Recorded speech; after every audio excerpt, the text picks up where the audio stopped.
میرے اللہ نے حکم فرمایا اے پیارے حبیب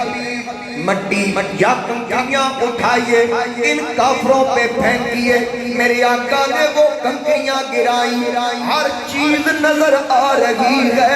پر اللہ کا محبوب نظر نہیں آ رہا۔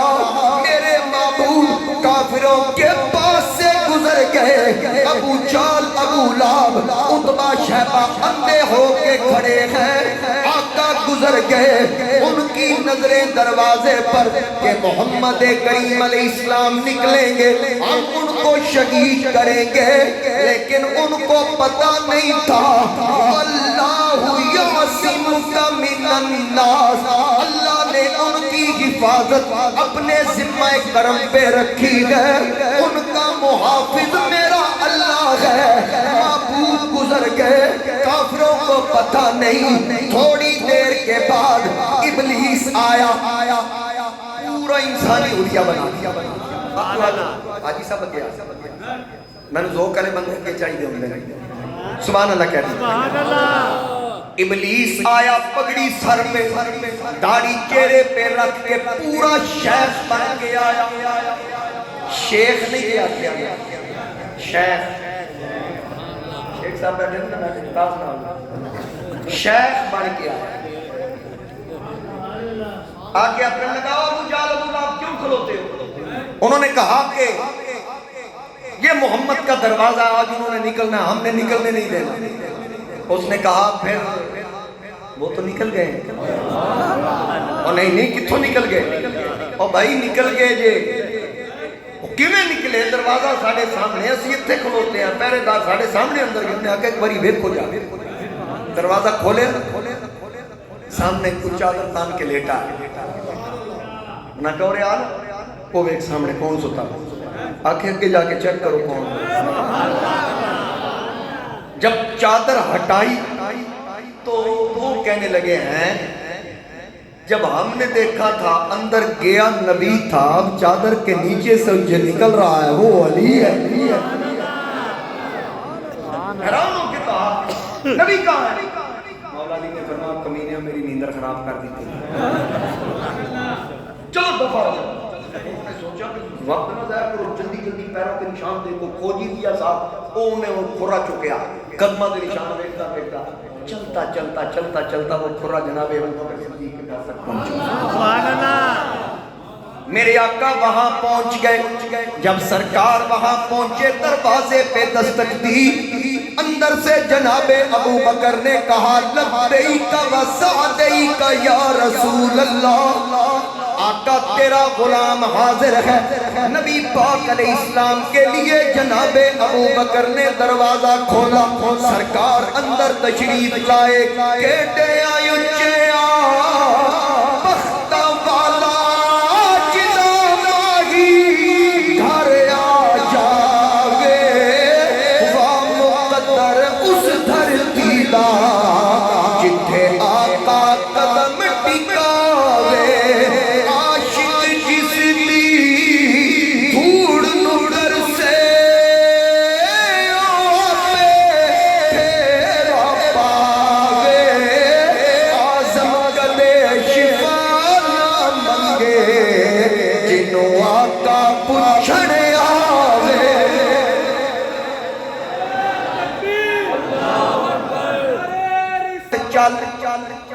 عرض کی آقا کتھے چلنے،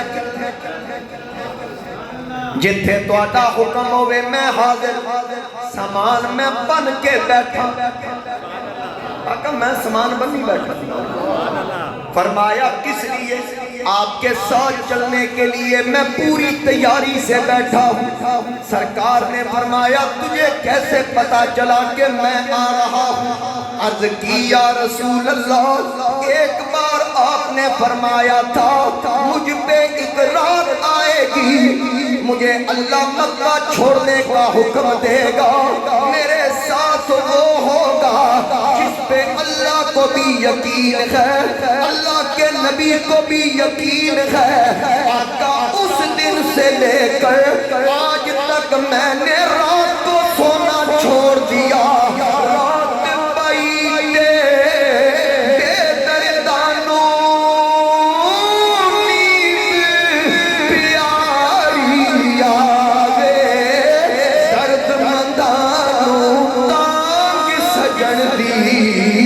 یارو ستیاں آڑ جگاوے آقا میں نے سونا چھوڑ دیا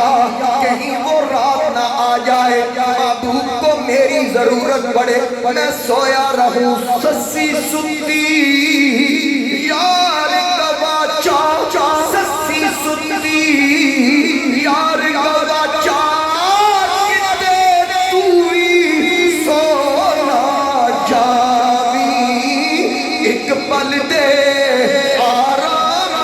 بدلے ساری عمر دا روگ نہ لامی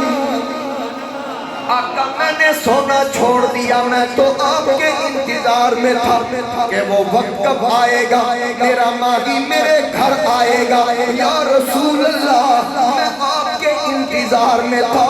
آقا نے فرمایا پھر چلے جناب ابو بکر میرے نبی کے ساتھ کبھی آگے چلتے ہیں کبھی پیچھے کبھی دائیں کبھی بائیں میرے آقا نے فرمایا اے ابو بکر کیا کر رہا ہے عرض کی یا رسول اللہ دل میں خیال آتا ہے کہ دشمن آگے سے نہ آ جائے میں آگے آ جاتا ہوں جب خیال آتا ہے پیچھے سے نہ آ جائے میں پیچھے آتا ہوں دائیں بائیں کا خیال آئے میں ہر طرف سے آپ کا پیرا دے رہا ہوں تاکہ کوئی حملہ کرے سامنے سینہ ابو بکر کا حاضر ہو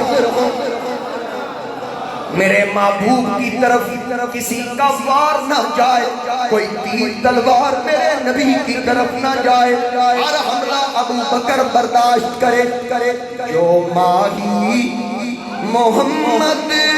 تو جو ماہی محمد تو مر گئیاں اور مر گئیاں اگر ذوق کی اجازت دے رہا تو ساتھ پڑھ سبحان اللہ ہر بندہ پڑھے جو ماہی محمد تو جو ماہی محمد تو مر گئیاں اور تر گئیاں جو ماہی سب کی آواز نہیں آ رہی جو ماہی محمد تو مر گئیاں اور تر گئیاں گئیاں دواں جہانا تو گئیاں دواں جہانا تو جو مرن تو ڈر گئیاں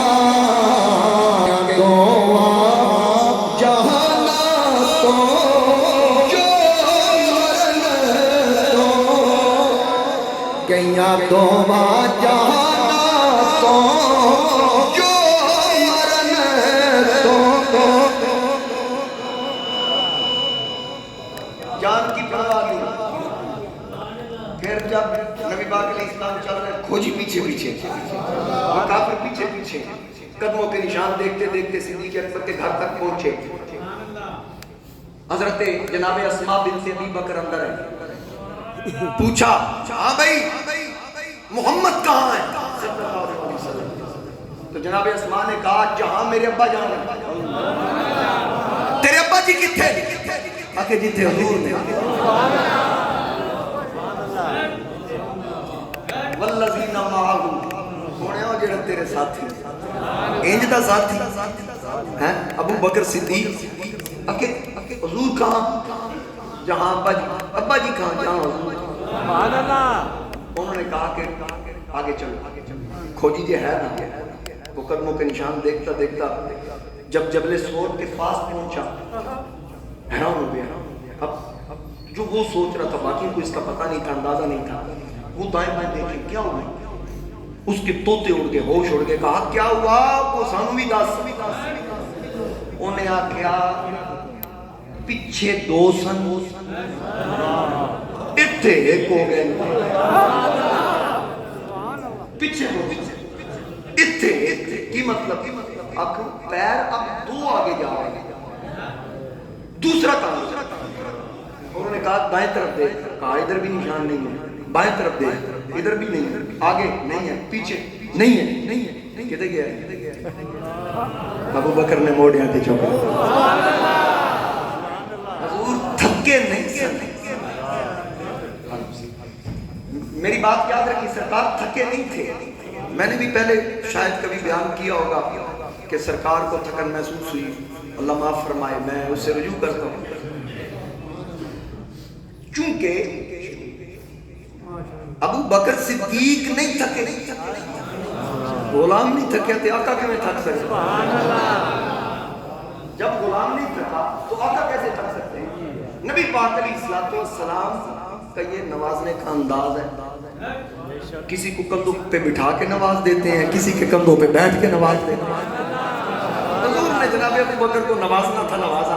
سرکار کندھوں پہ بیٹھ گئے. ابو بکر، میں نے ایک روایت میں پڑھا، ابو بکر صدیق نے دیکھا نا موقع بڑا چنگا ہے، بیٹھے آقا کریم کندھوں پہ تشریف فرمائے، ادھر سرکار کے قدم لٹکے ہوئے،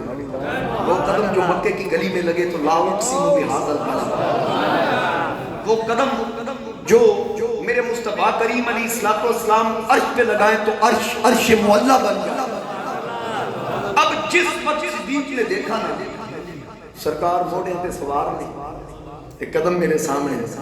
جناب ابو بکر نے پہلے دایاں پاؤں چوما، پھر میرے آقا کا بایاں پاؤں چوما. سرکار مسکرائے، فرمایا ابو بکر کیا کر رہے ہو؟ عرض کرنا ہے طائر سے نور چلا اور حرم تک پہنچا، سلسلہ میری عقیدت کا کرم تک پہنچا، تیری میرا کہ تو جان تک پہنچا، میری میرا کہ میں تیرے قدم تک پہنچا.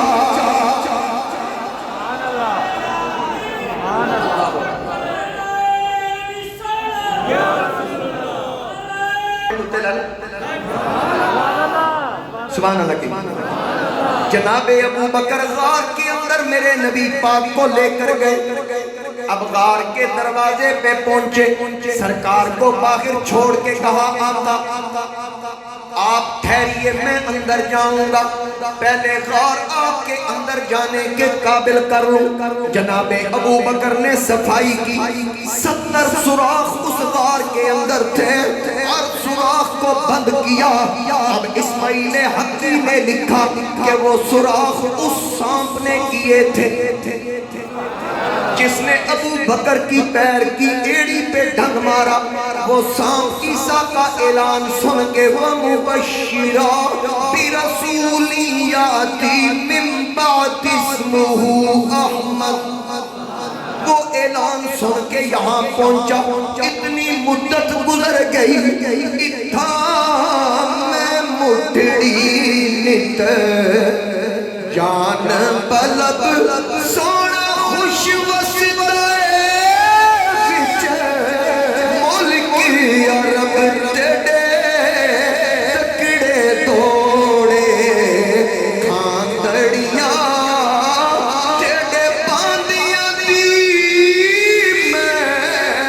باندڑیاں تیڑے نام تم فتح کاندڑیاں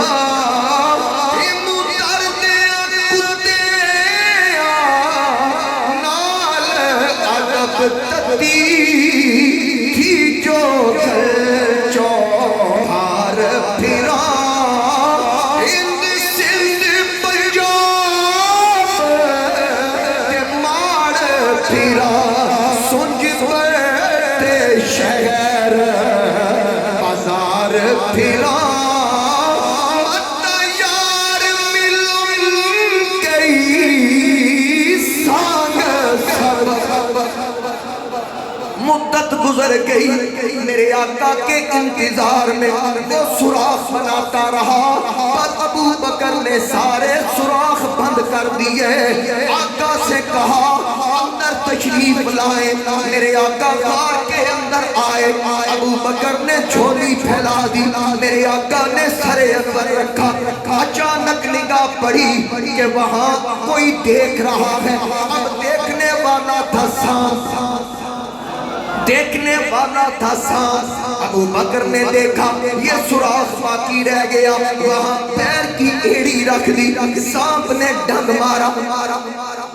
کس وجہ سے کہ پاؤں ہٹائے کیونکہ وہ بھی دیدار کے لیے آیا تھا وہ بھی دیدار کے لیے آیا تھا رات ہے لیکن وہ شاید ابو بکر کے مزاج سے واقف نہیں تھا ابو بکر نے ایڑی دبا کے کہا کچھ یوں بھی عبادت ہوتی ہے ہم یوں بھی عبادت کرتے ہیں ناموس رسول اکرم کی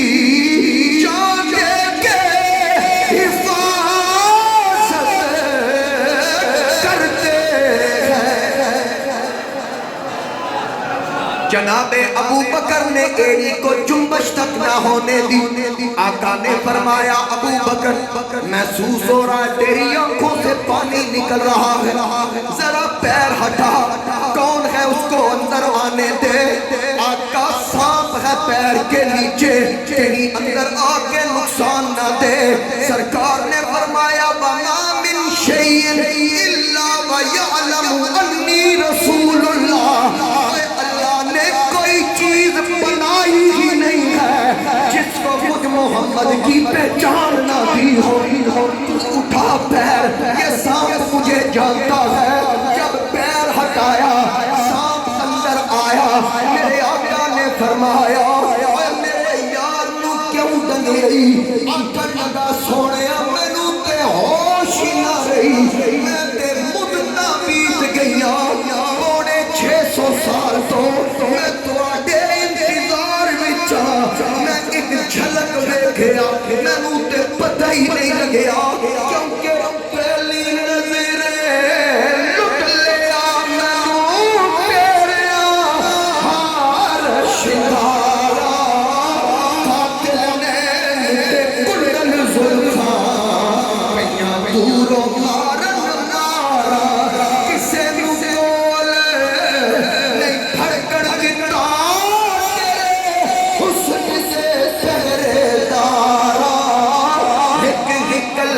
تو نہیں آزم اتھے ہو گئے قتل ہزار آقا میں تو آپ کے دیدار کے لیے یہاں مدتوں سے مجھے تو پتہ ہی نہیں چلا کہ کس کا پیر ہے آقا میں تو آپ کے دیدار کے جان دے رہا تھا اچانک جب یہ پیر سامنے آیا پھر دیکھو ابو بکر دی قربانی جان بھی قربان کرنے کے لیے تیار ہو گئی سونیا کروں تیرے نام پہ جان فدا نہ بس ایک جان دو جہاں فدا دو جہاں سے بھی نہیں جی بھرا کروں کیا کروڑوں جہاں میں وقت کافی ہو گیا اس بات